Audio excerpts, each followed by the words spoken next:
So I'm Maisie. I'm the intern over at AFS.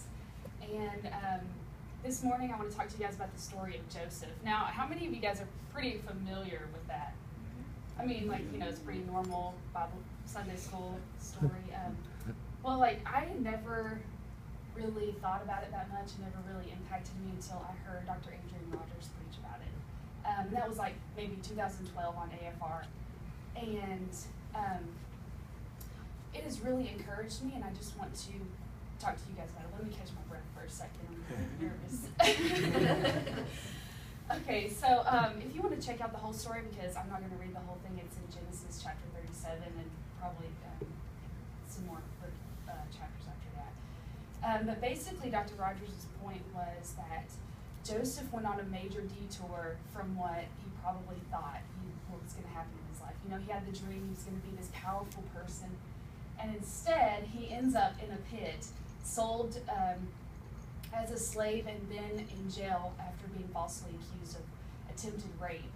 And you can imagine he's thinking, and the Bible really doesn't go into detail about what Joseph is thinking, but you can imagine going, okay, God, I don't know how you're going to get me from a jail cell to hanging out with Pharaoh, So I feel like a lot of us probably, now maybe you haven't been sold into slavery and you haven't been thrown into a pit by your family, but you kind of might feel like you're on a detour from where you thought you would have been. And I think we can take encouragement from Joseph, because while he was not where he thought he would have been or should have been, he was right where God wanted him to be. And it's hard to say that because we're thinking, why would God want us to go through such suffering? But at the same time, God knows that our circumstances, that the bad things that happen to us are what create the person in us that we need to be for whatever is ahead. Amen. And just like Joseph, if you think about it, the things that he learned while he was in those hard things were what created all of those characteristics that he needed to be the leader. And I know that's kind of all mushy, and it's easy to say when you're not in a trial, and then try to tell someone who is in a trial, it's okay.